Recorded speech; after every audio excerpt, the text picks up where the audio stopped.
So last week I spoke with Rodolphe, the founder and CEO of Potluck. I've got a couple things I want to bring up that are a complete paradox. Like you could argue even the opposite. And so two lessons that kind of maybe seemingly contradict, but bear with me. So the first thing is, so here's Rodolphe, right?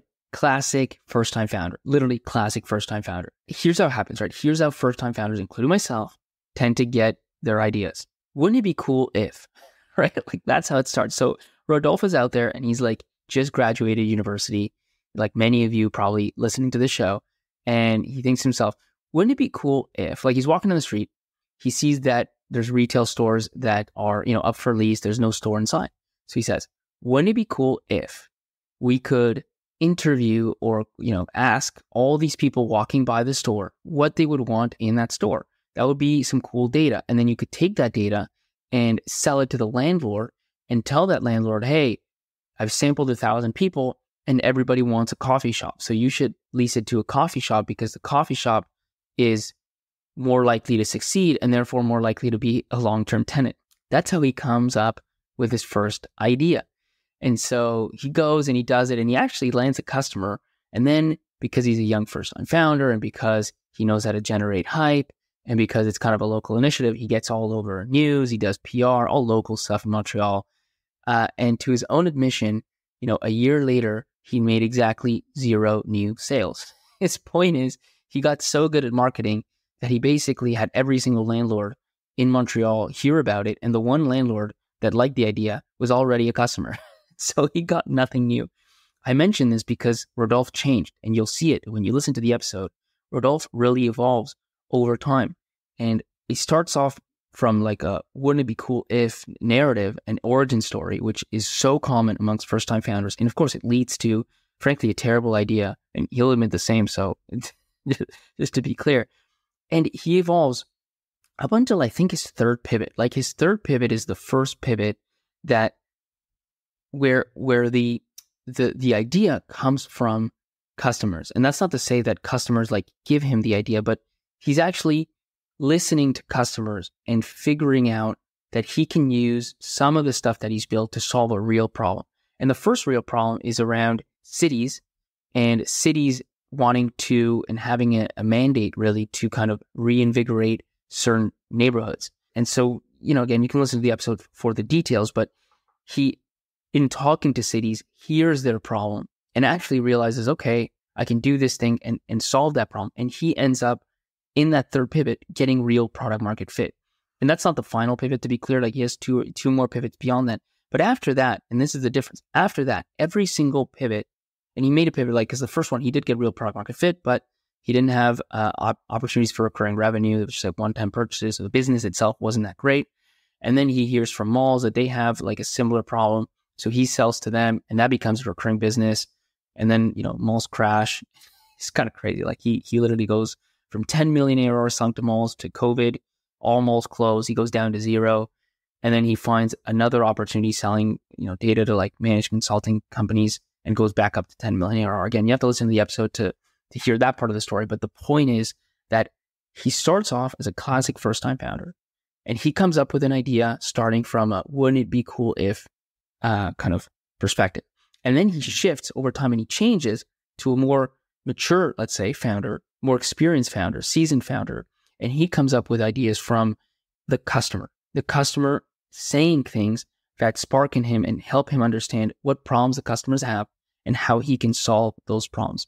And that's a really big deal. I think many people listening to this show, if you're going to be honest with yourself, like if I'm honest with myself and how I came up with Gymtrack, how you might have come up with your first idea, maybe you're on your first one, maybe you've already changed it, but realistically, it's very likely that you started off with, wouldn't it be cool if? And if you did, it's probably going to be a bad idea. Sorry.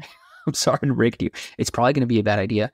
You're probably going to have to change it. Pivot is a classic word. You might have to kill it. I don't know, but most great ideas don't start that way.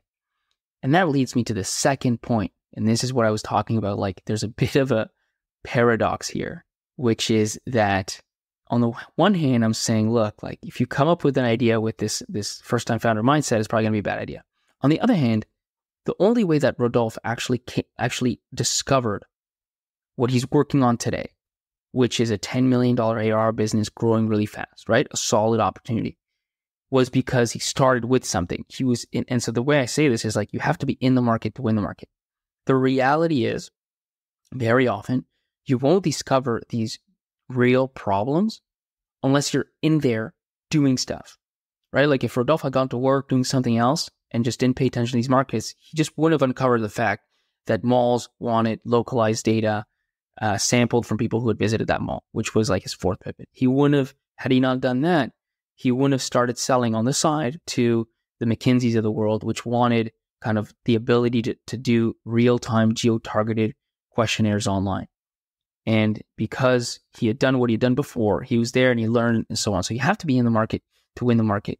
And so the key point there is like adaptability, right? And if you listen to this, so what you'll find is when Rodolphe is doing, here's another change that really happens, really important, right?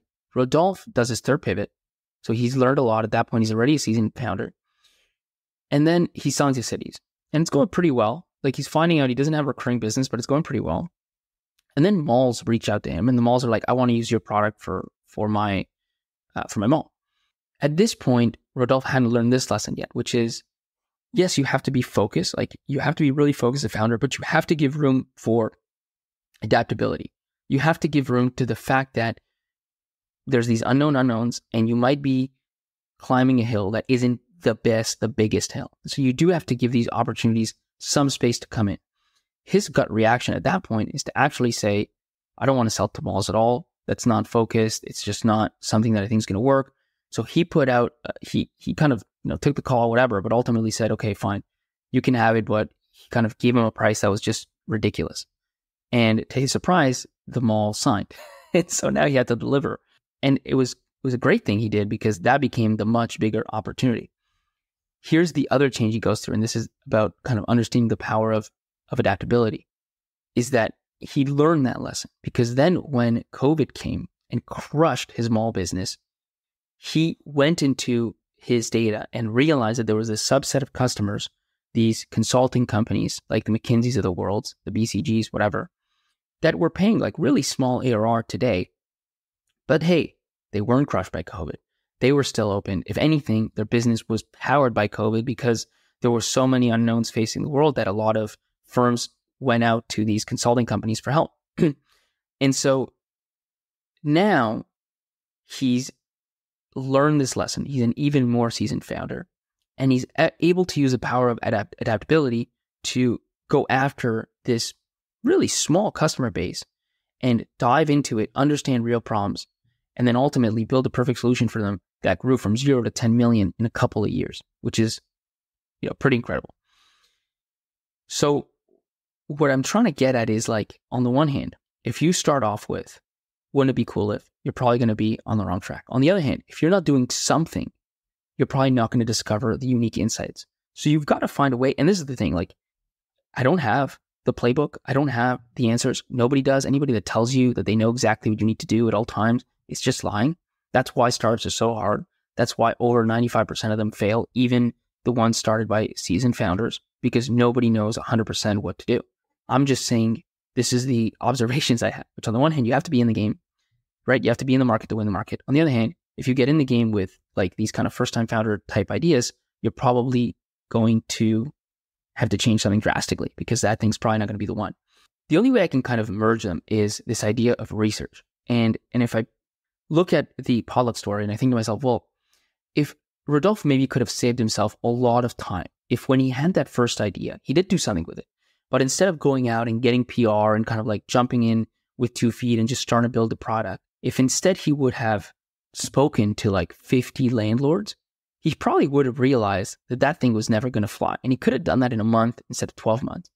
And then who's to say that in talking to those landlords, he wouldn't have come up with his, the second pivot and then potentially the third one later on. Again, it's hard to kind of like, hindsight's 2020, hard to rewrite history, but guaranteed he would have saved a lot of time had he done more research, because that's the other key lesson that I think mentioned a lot of times in the show, and I'll probably keep repeating, which is for startup mode, there's research mode. If you want to find real problems, you've got to do real research. And that's one thing that Rodolphe skipped.